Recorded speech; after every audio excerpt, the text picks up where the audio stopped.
चलिए, तो आज हम लोग भारतीय शासन और राजनीति संविधान के अंतर्गत दूसरा टॉपिक पढ़ जाता। तो इसमें आप लोग काफी इंपॉर्टेंट टॉपिक है, इससे काफी ऑब्जेक्टिव इसी से मिलता है, इस टॉपिक से। इसको खूब ध्यान से आप लोग समझने का कोशिश कीजिएगा। इस टॉपिक का नाम दिया गया है शासन की पृष्ठभूमि या संविधान निर्माण की पृष्ठभूमि, भी आप इसको समझ सकते हैं। मतलब ध्यान दीजिए, कोई भी देश का संविधान क्या है कल बताए थे, क्लियर है ना उसको। कोई भी जो देश का संविधान होता है, जैसे कहिएगा हम पूछे संविधान कितना दिन में बना, आप तुरंत जवाब दीजिएगा सर 2 बरिस 11 महीना और कितना 18 दिन। रे बुढ़ कितना दिन में लिखल गई। संविधान को 2 बरस 3 बरस 5 बरस में नहीं बनाया जाता है। बनाना क्या है, इसके लिए तो हम लोग के इतिहास न उत्तरदायी है। मान लेनी यहाँ कोनो ऐसा कानून बना देवल जाए जो हमनी के समाज के अनुकूल ना होके तो कानून चली। तो सब यही सब कॉन्सेप्ट है, इसी को आप लोग को समझना है। 2 बरस 11 महीना 18 दिन में संविधान को लिखा गया है, लेकिन लिखना क्या है ये तो समझिए कि वैदिक काल से आज तक का जो इतिहास रहा उसका देन है। जैसे आप फिल्म देखते हैं, 3 घंटा में जाकर फिल्म देख के चल आते हैं, तो उसको बनाने में 3 घंटा लगा होगा, साल भर लगा होगा, मान लेंगे साल भर बनाने में लगा। लेकिन उस बनाना क्या है, उसका जो स्टोरी राइटर होगा, कहानीकार होगा, वो बेचारा कितना बड़ी तपस्या किया होगा, सोचते सोचते सोचते इसे इसे एक्सपीरियंस। म्यूजिक डायरेक्टर होगा, उसका जो गाना गायकार होगा, तो उस सब का योगदान होता है कि नहीं होता है ना। तो लंबा प्रोसेस होता है। तो उसी तरह जो भारतीय संविधान है उसको भले 2 बरस 11 महीना 18 दिन में लिखा गया है, लेकिन लिखना क्या है इसको लेकर के हम लोग को एक बार थोड़ा सा अपने देश का इतिहास को भी जानना होगा। जो अपने देश के इतिहास को जानते हैं उनको संविधान अच्छी तरह से समझ में आ जाएगी।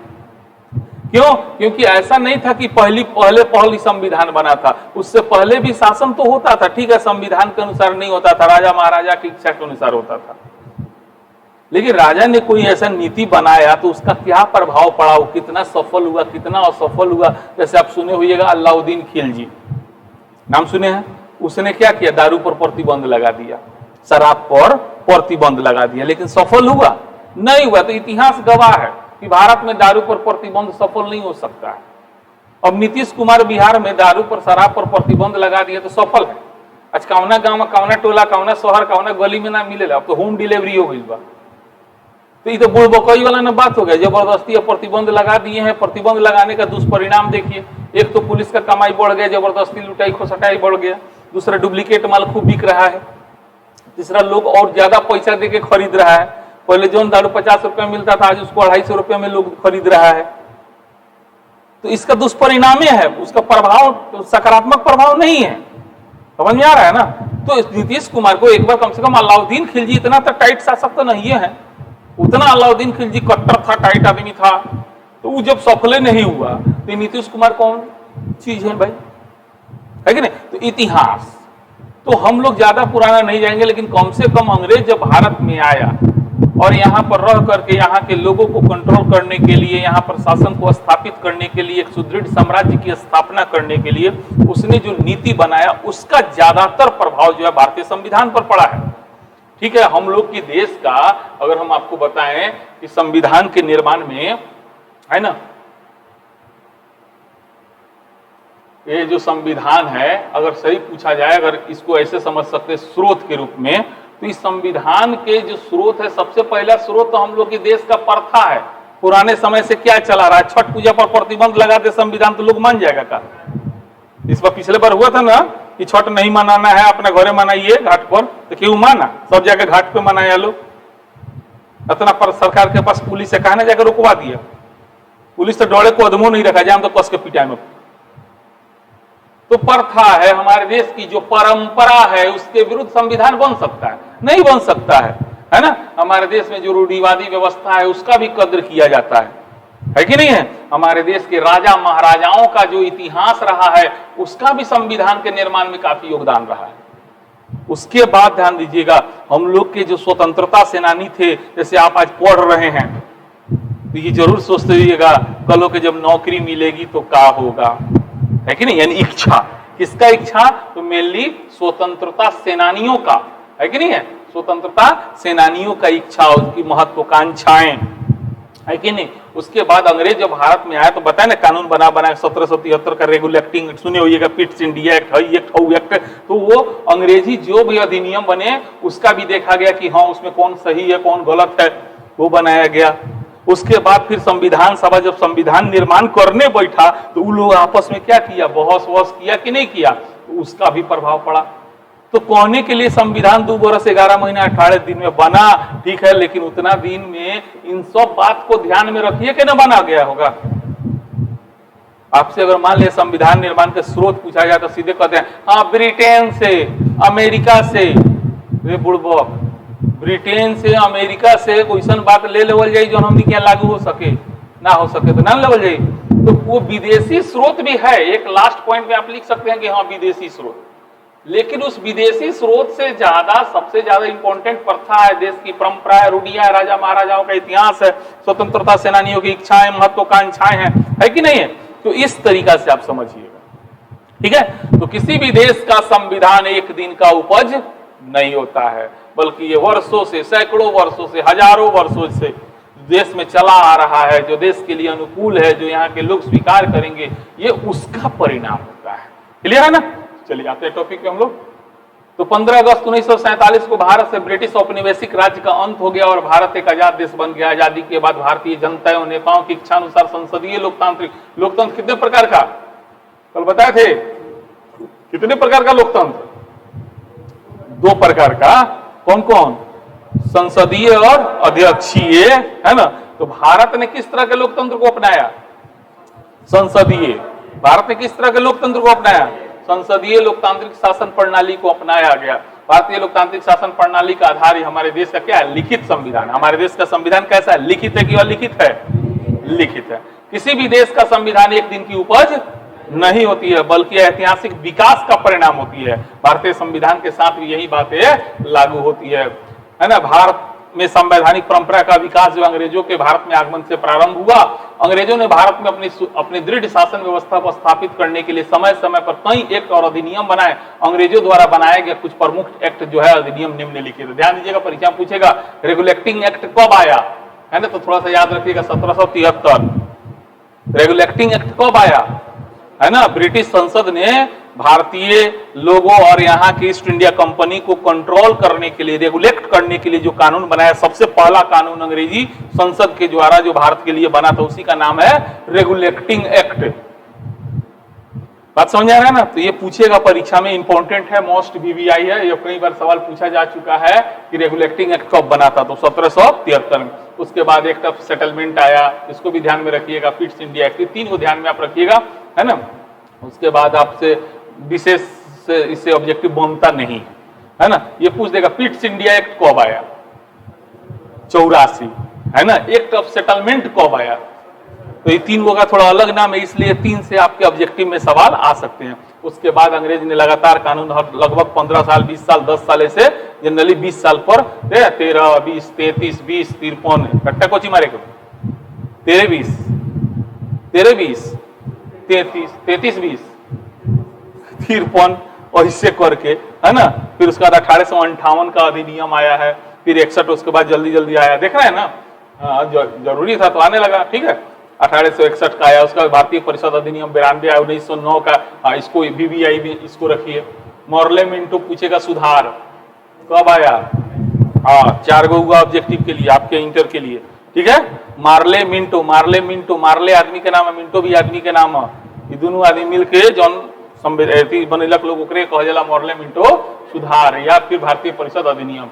ये भी वीवीआई हो गया, है ना, ये भी वीवीआई है, इसको भी याद रखिएगा। भारत सरकार अधिनियम है माउंटेगू चेम्सफोर्ड सुधार, इसको बोले जाता माउंटफोर्ड सुधार या माउंटेग्यू बोल देगा, परीक्षा में हो सकता है दे दे माउंटेग्यू चेम्सफोर्ड सुधार। कब आया था, 1919। अब साइमन आयोग, ये भी वीवीआई है, इसको भी थोड़ा ध्यान में रखिएगा, ऐसे इतिहास भी सब तो पढ़ा देंगे आपको, है ना। साइमन आयोग का गठन 27 में हुआ था, आया कब था, 28 में, है ना। साइमन आयोग एक अंग्रेजी जांच दल था जो भारत में आकर के यहाँ की स्थिति के बारे में जानना था, जिसके अध्यक्ष साइमन थे, इसलिए इसका नाम पड़ गया साइमन आयोग। कब आया था, 28 में। आया कब था, 28 में। गठन कब हुआ, 27 में। उसी तरह भारत सरकार अधिनियम 1900, ये सबसे महत्वपूर्ण है, लेकिन इससे डायरेक्ट इससे शब्द से नहीं सवाल पूछा जाएगा, है ना। लेकिन 1935 का अधिनियम माना जाता है अंग्रेजी सरकार का सबसे बड़ा अधिनियम था, जिसका अधिकांश बात आज इस भारत के संविधान में अपनाया गया। हाँ, 1935 के अधिनियम, 1935 का अधिनियम जो संविधान बना ना, उसमें इस अधिनियम के अधिकांश बातों को शामिल किया गया है। उसके बाद क्रिप्स मिशन आया, द्वितीय विश्व युद्ध जैसे शुरू हुआ ना, फिर कहानी सब बताएंगे, विस्तार से पढ़ाएंगे, है ना। तो क्रिप्स मिशन आया, क्रिप्स, है ना, क्रिप्स साहब जो थे ब्रिटिश सरकार के मंत्रिमंडल के सदस्य थे, उन्हीं को भेजा गया था, है ना। तो क्रिप्स मिशन कब आया? हाँ, ये भी मोस्ट VVI है, ये खूब पूछता है आपके एग्जाम में। फिर कैबिनेट मिशन आया 1946 में, सबके बारे में विस्तार से हम थोड़ी देर में आपको बताएंगे, यहाँ से हम लोग को विस्तार से पढ़ना है, ठीक है। और फाइनली जो है एक कानून बनाकर देश को आजाद किया गया, उस कानून का नाम है भारतीय स्वतंत्रता अधिनियम, ठीक है। तो इस तरह से देखें कि अंग्रेजी शासन काल के दौरान 1773 का पहला कानून रेगुलेटिंग एक्ट बना, और उसके द्वारा विधिवत रूप से भारत में एक संवैधानिक कानूनी शासन शुरू करने का प्रयास किया गया। और अंततः जब देश आजाद हुआ तो वो भी कैसे हुआ? कानून बनाकर हुआ, ठीक है। तो इतना अभी तक हम आपको यह बताने का कोशिश कर रहे हैं, संविधान बनाना है तो संविधान के लिए, संविधान निर्माण करने के लिए हम लोगों को सबसे पहले हम लोग अपने देश की व्यवस्था, हम लोग के देश की परंपरा, प्रथा, राजा महाराजाओं का इतिहास, ये सबको भी ध्यान में रखना पड़ेगा कि नहीं रखना पड़ेगा, है ना। लेकिन प्रमुख रूप से जो टर्निंग पॉइंट आता है, बाकी तो हिस्ट्री में पढ़ेंगे हम लोग, यहाँ पर IGP या भारतीय शासन और राजनीति में जो पढ़ना है, वो टर्निंग पॉइंट आता है द्वितीय विश्व युद्ध। तो यहां से हम लोग मुख्य रूप से पढ़ेंगे। जैसा कि आप लोग जानते हैं कि द्वितीय विश्व युद्ध की जो है शुरुआत होती है 1 सितंबर 1939, है ना। ऐसे ये तथ्य को लेकर के मुझे थोड़ा डाउट लगता है, 1 सितंबर को जर्मनी ने पोलैंड पर आक्रमण किया। जर्मनी ने क्या किया? तो इस समय तक विश्व दो भाग में नहीं बटा था, ये द्विपक्षीय लड़ाई था। लेकिन क्या पता, इतिहासकार लोग कह देते हैं शुरू हो गया 1 तारीख से। जब 3 तारीख को पोलैंड के फेवर में ब्रिटेन कूदा, तो जर्मनी के फेवर में जापान वगैरह देश कूद गया, तब ना विश्व दो भाग में बटा। तो 3 तारीख से ऐसे होना चाहिए, बट आपके परीक्षा में पूछे तो 1 ही तारीख जवाब दीजिएगा, क्योंकि इसको ज्यादातर इतिहासकार 1 तारीख मानते हैं कि श्री गणेश हो गया था, मान लीजिए। तो ध्यान दीजिएगा हुआ क्या द्वितीय विश्व युद्ध में, द्वितीय विश्व युद्ध क्यों शुरू हुआ, थोड़ा सा इसको भी जान लीजिए। ऑब्जेक्टिव याद रखने के लिए थोड़ा कहानी जानिएगा तब नहीं याद रहेगा। तो द्वितीय विश्व युद्ध के शुरुआत का सबसे प्रमुख कारण माना जाता है जर्मनी में हिटलर। तो जर्मनी के साथ ऐसा नहीं है, जर्मनी गलत हम ये नहीं करें, जर्मनी सही देश था, लेकिन जर्मनी के साथ भी बहुत अत्याचार किया लोग। खासकर प्रथम विश्व युद्ध के बाद जर्मनी को टुकड़ों में बांट दिया गया, जर्मनी का बहुत शोषण किया गया। तो ऐसे परिस्थिति में वहां का एक हीरो उभरा जिसका नाम है हिटलर, है ना। उसी ने क्या किया, जर्मनी को बहुत मजबूत बनाया, और जितना लोग ओकरा पर अत्याचार किया था सबसे बदला लेने का कोशिश किया। उसी बदला लेने का परिणाम है द्वितीय विश्व युद्ध।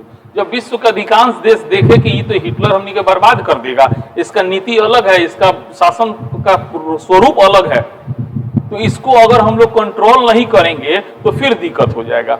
तो हुआ क्या कि जर्मनी ने जबरदस्ती पोलैंड पर उसका हवाई अड्डा वगैरह छीनना चाह रहा था, है ना। जो भी घटनाएं थी इतना आप लोगों को डिटेल में नहीं जाना है, फिर भी संक्षेप में।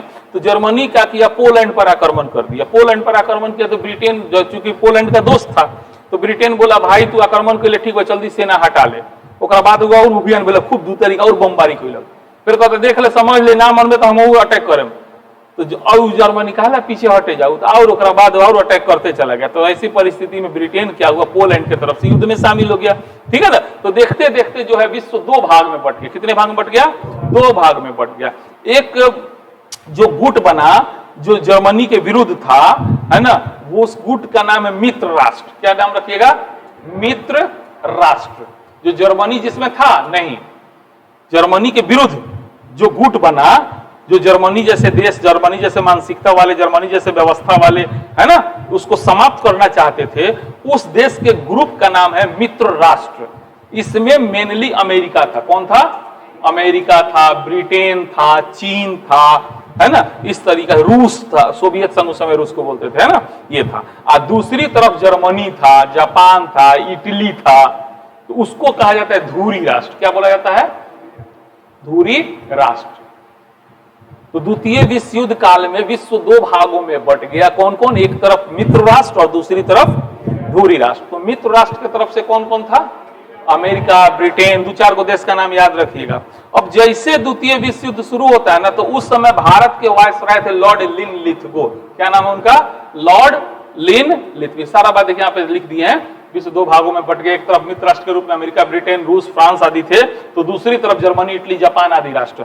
अमेरिकी सरकार ने घोषणा की कि इस युद्ध में जीत लोकतंत्र की रक्षा के लिए है ना, तथा विश्व में समानता, स्वतंत्रता, न्याय को बढ़ावा देने के लिए आवश्यक है। ठीक है, इस तरीका से। अब जैसे युद्ध शुरू होता है, वैसे भारत स्वतंत्र देश था क्या 1942 में? गुलाम था कि नहीं था? किसका गुलाम था? अंग्रेजों का गुलाम था। तो अंग्रेज जो यहां पर शासन कर रहे थे उस समय वायसराय के नाम से जाने जाते थे, और वायसराय थे लॉर्ड लिनलिथगो। कौन थे वायसराय? अब लॉर्ड लिनलिथगो बोले का कि भारत भी द्वितीय विश्व युद्ध में शामिल है। किसके तरफ से? मित्र देशों की तरफ से। तो भारतीयों को झटका लगा।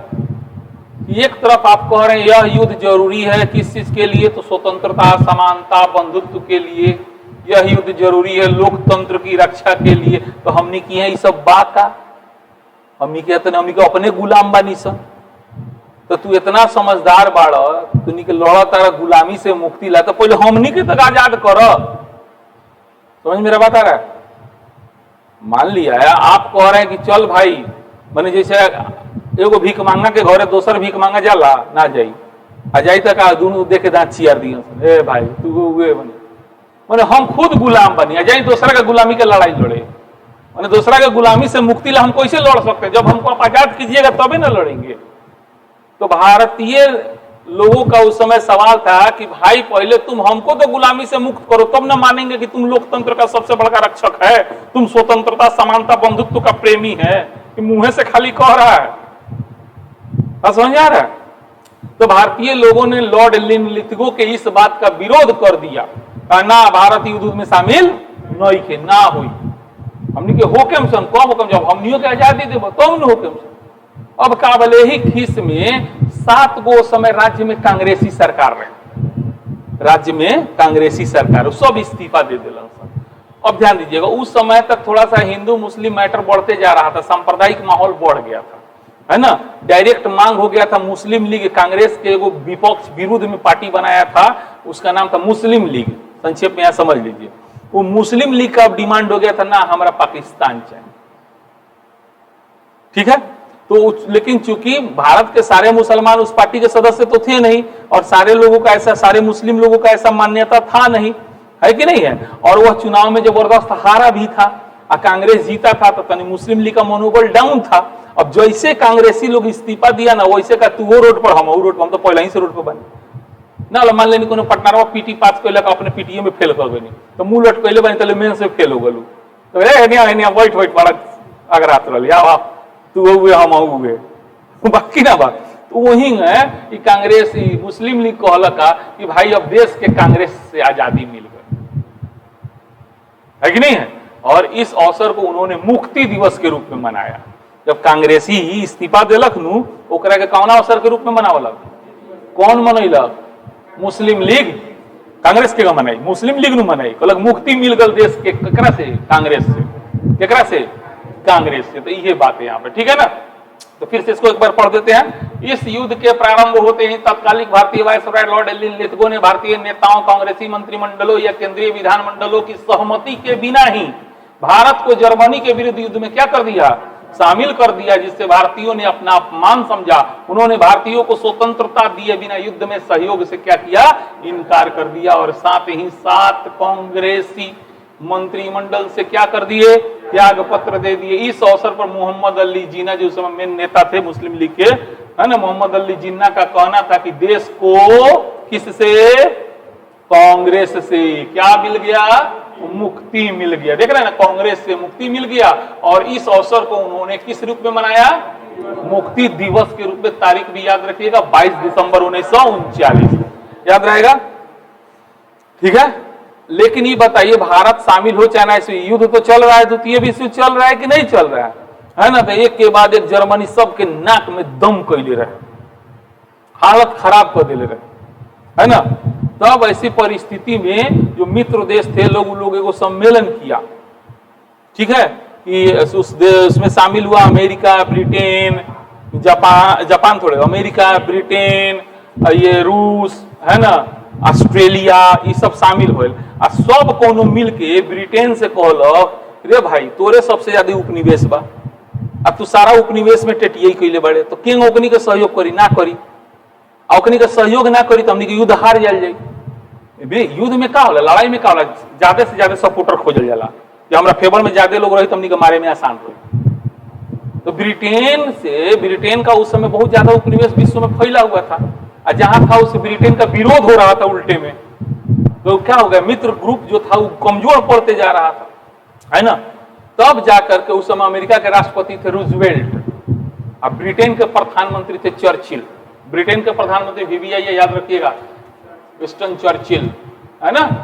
तो ब्रिटिश प्रधानमंत्री चर्चिल पर दबाव बनाया गया, या आप जल्दी से जल्दी अच्छा से वार्ता कीजिए, वार्ता करके युद्ध में सहयोग लीजिए, है ना। कदा रुका तब तो नहीं, तब वह ब्रिटिश प्रधानमंत्री विंस्टन चर्चिल ने अपने मंत्रिमंडल के सबसे खोपड़ी वाला बने बुद्धिमान, चालाक, होशियार, चतुर नारायण, जकर नाम रहे स्टेफर्ड क्रिप्स, का नाम रहे स्टेफर्ड क्रिप्स, कहल कि तू जो भारत आ जाके केहूं भारतीय लोग के पोटियाओ, अब पोटिया ओटिया के युद्ध में तू मदद ले, ठीक है ना, इस तरीका से। अच्छा, उससे पहले कुछ एक और घटना था 1940 वाली, इसको थोड़ा सा इसको भी ध्यान दीजिए। तो क्या हुआ कि उसको तो बात है हम लोग उस पर, तो इधर कांग्रेस क्या कर दिया, युद्ध में सहयोग करने से क्या किया, इनकार कर दिया कि नहीं कर दिया। ई लोग एगो अधिवेशन किया रामगढ़ में, है ना, कांग्रेस का, कहा कि भाई सुनो वो काम करो, हमनी के एगो तत्कालिक अंतरिम सरकार बना दे, माने झूठो मूठो के कह दे भारतीय लोग के सरकार बन जाओ। अंतरिम सरकार का मतलब तत्कालिक, कुछ समय ला हमनी के युद्ध में सहयोग कर दे, है ना। तो उस समय वायसराय कौन थे, लिनलिथगो। तो लिनलिथगो उस बात पर ध्यान ना दिले, एगो प्रस्ताव प्रस्तुत करें जिसमें भारतीय के एको बात शामिल ना रहे। तो जो प्रस्ताव प्रस्तुत करें ओकरे नाम है अगस्त प्रस्ताव। का नाम है, तो हमनी के कहते नहीं कि भाई तू एगो तत्कालिक सरकार बना दे, आ तू उस बात पर चर्चे ना करता रहे, तू दूसरे बात रटा लगेले बड़े। तो महात्मा गांधी के आ गल गुस्सा। तो महात्मा गांधी जैसे अगस्त प्रस्ताव प्रस्तुत हुआ ना, ओकरा विरुद्ध में कहलन अब हम आंदोलन करें। तो उन्होंने जो आंदोलन शुरू किया उसका नाम है व्यक्तिगत सत्याग्रह आंदोलन। क्या नाम है, व्यक्तिगत सत्याग्रह आंदोलन, है ना। और उन्होंने महात्मा व्यक्तिगत सत्याग्रह आंदोलन के प्रणेता कौन थे, जनक कौन थे, जन्मदाता कौन थे, किसने शुरू किया, महात्मा गांधी।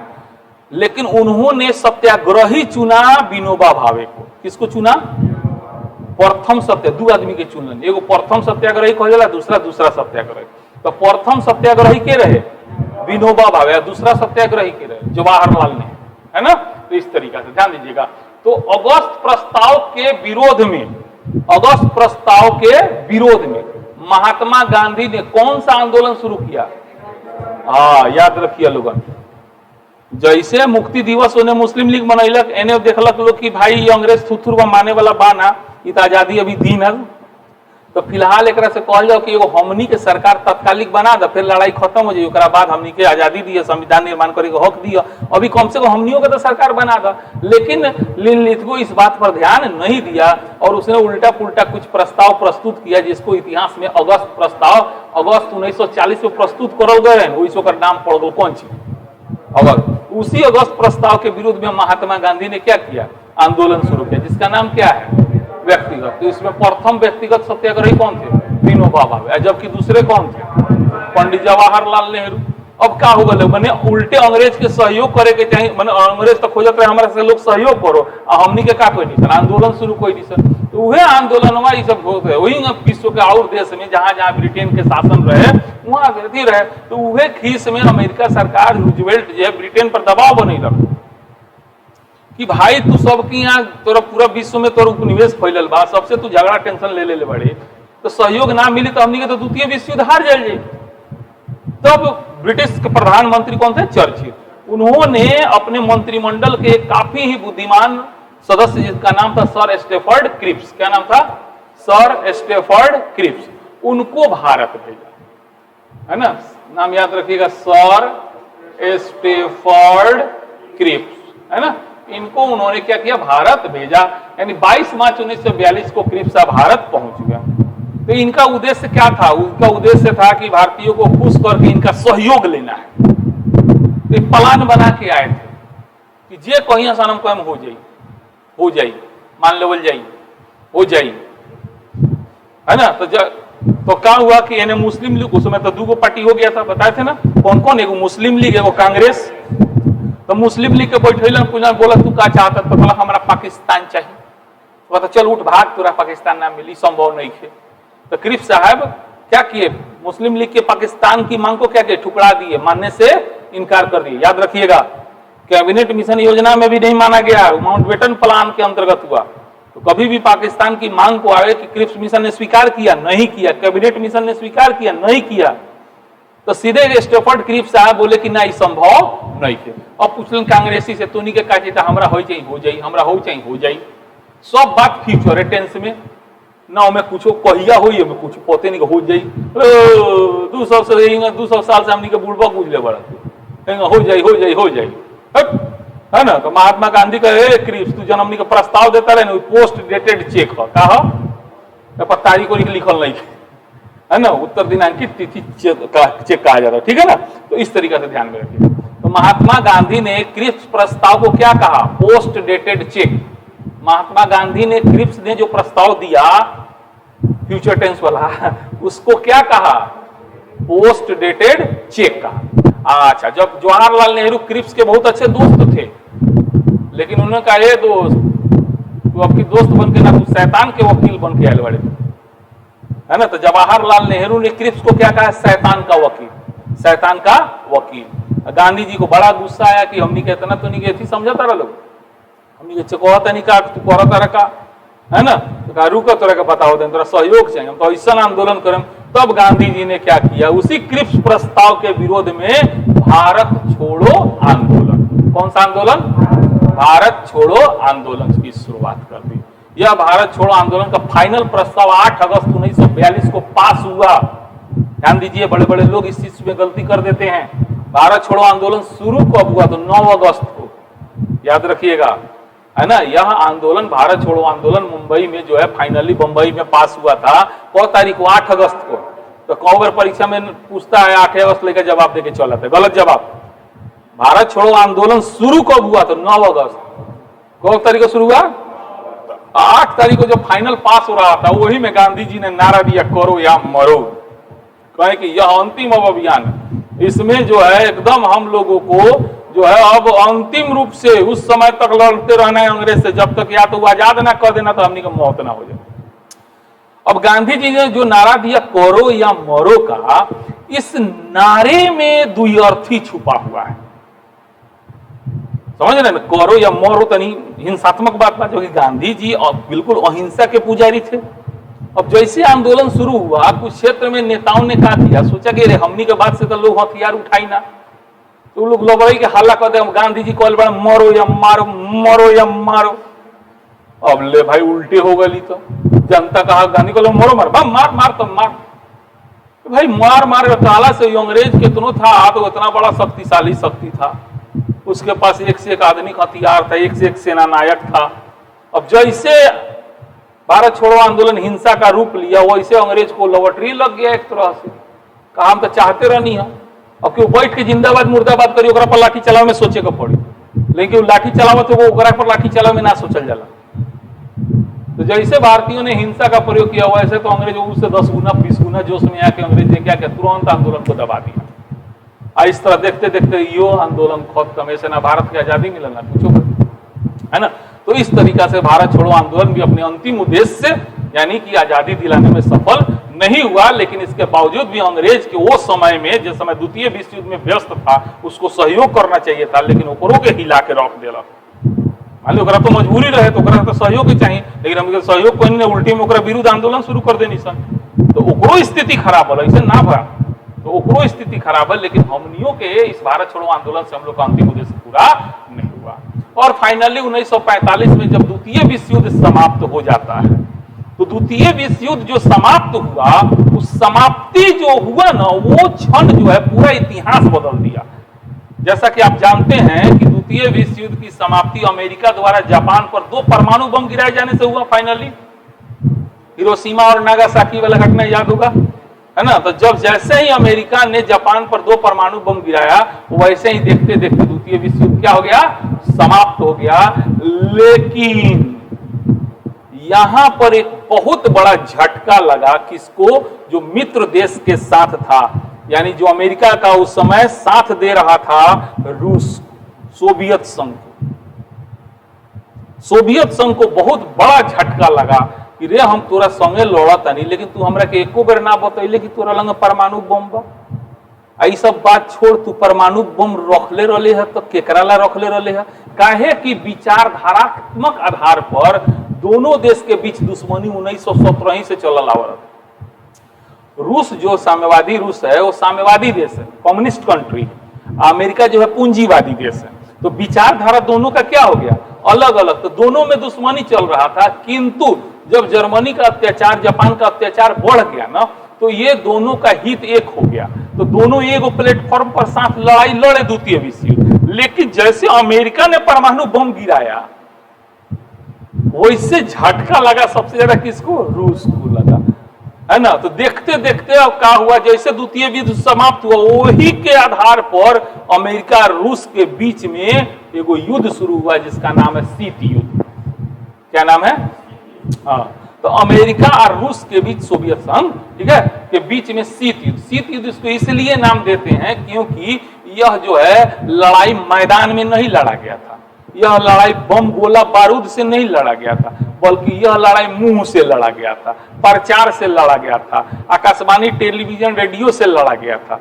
मुंह में मार बोलो, मार मारे केहू ना, तो खाली मुंहे मुंहे लड़ा गया। लेकिन हाँ, कब ओरिजिनल मार हो जाए कोनो गारंटी ना रहे, इसीलिए इसको क्या नाम दिया गया, शीत युद्ध का नाम दिया गया। अब शीत युद्ध जैसे शुरू हुआ वैसे फिर से विश्व 2 भाग में बंट गया। एक तरफ हो गया साम्यवादी देश और दूसरा तरफ हो गया पूंजीवादी देश।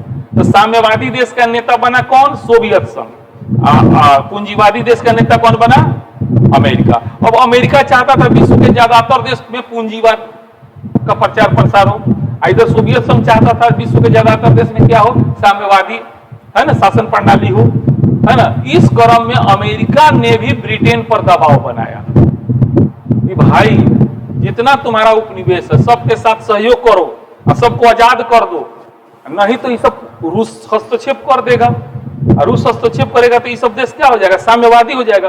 तो उससे अच्छा है कि तुम छोड़ दो, ये सबको आजाद कर दो, ताकि सबको लगे कि हाँ पूंजीवाद अच्छा है, अपना लेगा। तो यही क्रम में एकदम लगा कि ना अब जरूरी हो गया है भारत को आजादी देना। तो उसी उद्देश्य से उस समय क्या हुआ, द्वितीय विश्व युद्ध के बाद प्रधानमंत्री बदल गया। चर्चिल की जगह पर क्लीमेंट एटली आ गए। कौन आ गए, क्लीमेंट एटली। एटली साहब जैसे आए, उनको ऊपर दबाव भी था और ये विश्व का एक तरह से मांग भी हो गया था कि विश्व फिर से शीत युद्ध में आ गया है। अमेरिका चाहता था कि ना सारा उपनिवेश आजाद हो जाए, ताकि अमेरिका के प्रति देशों का सोच पॉजिटिव रहे, पूंजीवाद को लोग देश अपनाए, है ना। तो इसीलिए फाइनल चर्चा करने के लिए, एकदम फाइनल वार्ता, ताकि भारत जैसा उपनिवेश किसी अन्य देश से कोई सहयोग ना ले ब्रिटेन के विरुद्ध। तो इसीलिए ब्रिटिश सरकार, ब्रिटिश प्रधानमंत्री कौन, क्लीमेंट एटली ने अपने मंत्रिमंडल के 3 गो बुद्धिजीवी सदस्य को भारत भेजा। उसी 3 सदस्य जो भारत आया ना, उसी को कहते हैं, कैबिनेट का सदस्य था ना, तो कैबिनेट मिशन कहते हैं। क्या कहते हैं, कैबिनेट मिशन। तो 1946 में द्वितीय विश्व युद्ध के बाद, रट्टा कोची मारे के बाद, द्वितीय विश्व युद्ध के बाद फाइनली कैबिनेट मिशन भारत आता है। और वही मिशन के द्वारा जो है सारा प्रस्ताव आया कि भाई तो नहीं के चुनाव करा लो, सरकार बना लो, संविधान बना लो। लेकिन उनमें आजादी का बात नहीं था, उनमें मुख्य रूप से 2 गो बात था। एगो पहले चुनाव करा के सरकार बना लो, उसके बाद दूसरा प्रमुख बात था अपन संविधान भी बनावा लो, ठीक है। तो कैबिनेट मिशन कब आया, कौन कौन सदस्य था, अध्यक्ष कौन था, है ना, उसके बाद कैसे संविधान का निर्माण शुरू हुआ, इस पर आज नहीं कल चर्चा किया जाएगा। हम लोग का दूसरा टॉपिक भी समाप्त होता है, मतलब अपने हमने जो नोट्स बनाया है उसके हिसाब से। बिल्कुल समझ में आ गया, भारत छोड़ो आंदोलन में सब बता दिए है कि नहीं है, ये सब आप लोगों को नोट्स भी बहुत जल्दी मिल जाएगा, ठीक है। तो अब कैबिनेट मिशन हम लोग कल देखा जाएगा। आज के लिए इतना रणनीति, ठीक है।